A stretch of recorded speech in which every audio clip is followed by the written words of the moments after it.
What if I told you that nearly half of your day, I mean, something like 40% of everything you do, isn't really a conscious choice? That it's just the subconscious loop running on autopilot. Exactly. It's a staggering thought. But that's the reality that Charles Duhigg laid out in his really seminal 2012 book, The Power of Habit, It's still one of the most essential books on human behavior out there. And Duhigg, he's a Pulitzer Prize-winning journalist. which really comes through. It does. Yeah. His genius was blending this meticulous reporting with deep dives into neuroscience and psychology. He made the science of habits.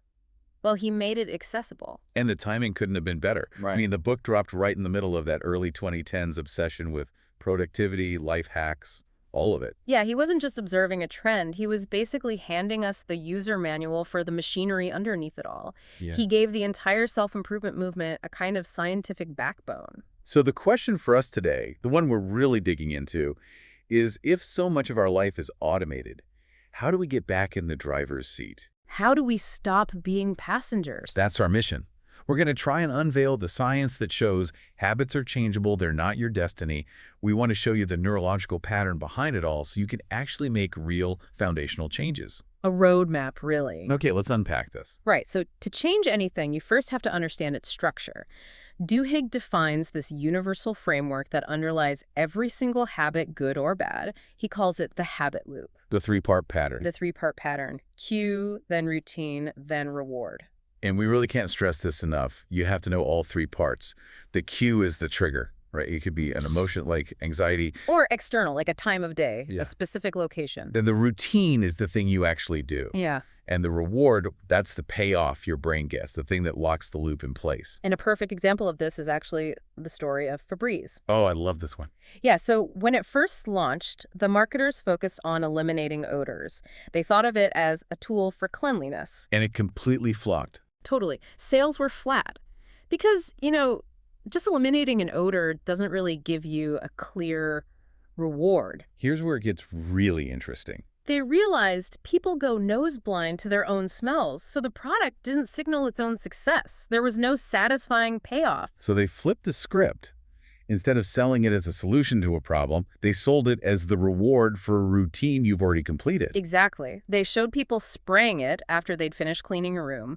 That final, pleasant smell became the reward. So the loop became cue, you've just finished cleaning, routine, you spray Febreze. And reward, that clean scent of success.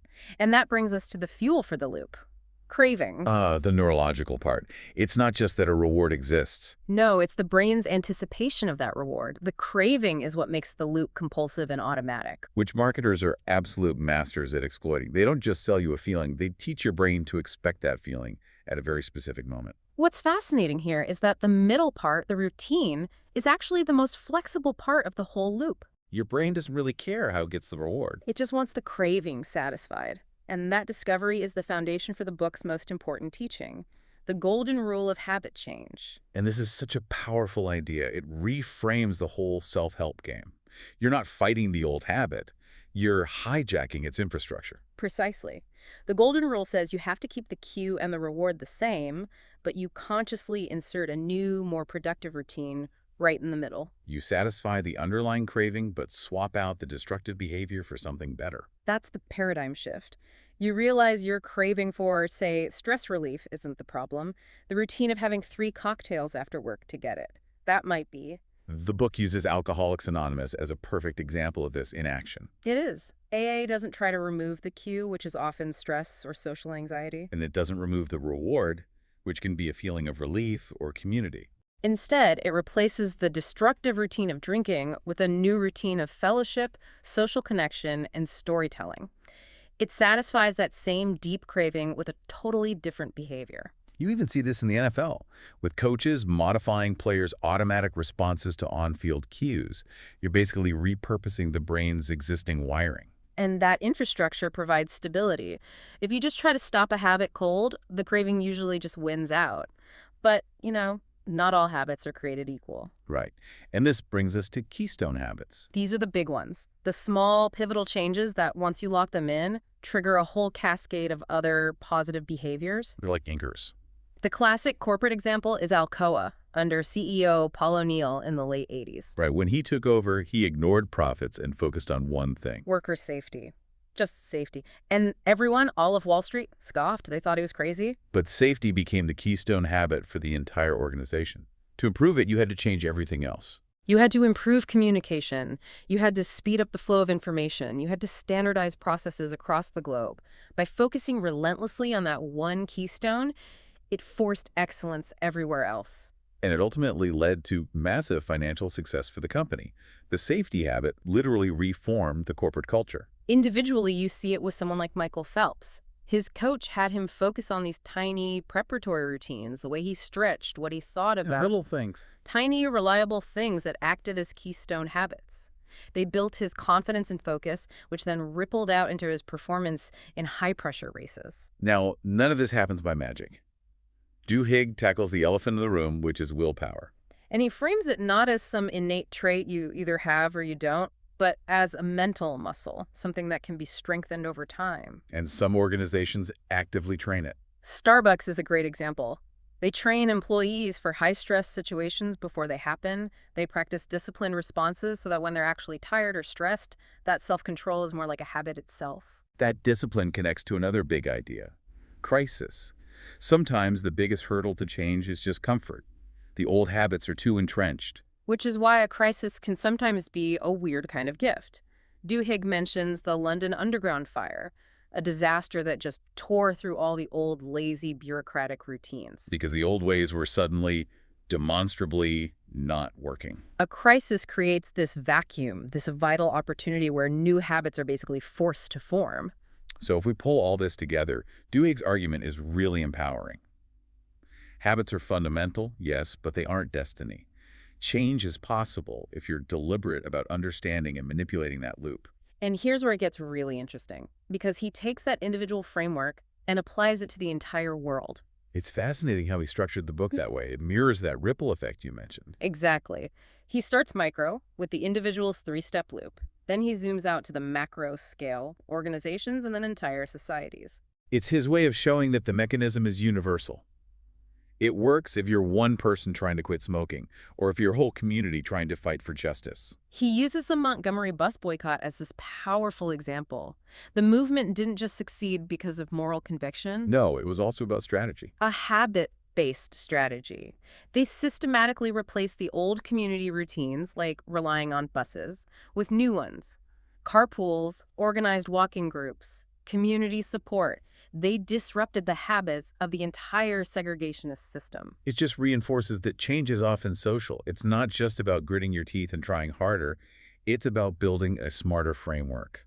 And that's what makes Duhigg's approach so different. This isn't a prescriptive self-help book that just gives you a to-do list. Right. It's not do X, Y, and Z and you'll be successful. No, he gives you the scientific tools to diagnose your own loops, so you can tailor a solution that actually works for you instead of some one-size-fits-all plan. So let's translate that into some immediate, actionable steps. If you want to apply the golden rule, where do you start? You have to become a detective. We'd suggest starting a habit journal. And I don't mean just a list. You need data. You need data. When you feel the urge for a habit you want to change, you track 5 things. Where are you? What time is it? What's your emotional state? Who else is around? And what did you do right before the urge? Do that for a week, Yeah. and you'll start to see the pattern. You'll isolate the cue, and you can start to figure out the real craving behind it all. Is it stimulation? Is it escape? Once you have a good hypothesis for the cue and the reward, the next strategy is just focused experimentation. Okay, so you know the itch you're trying to scratch. So you keep the cue the same, say 3 p.m. when boredom hits, and you know the reward you're craving stimulation. Now you experiment with different routines to get that reward. Instead of the cookie, maybe try walking outside for a minute or calling a friend or reading an interesting article. Exactly. You test different routines until you find one that actually satisfies the craving. That's how you forge the new neural pathway. And when you're deciding what to focus on, choose a keystone habit.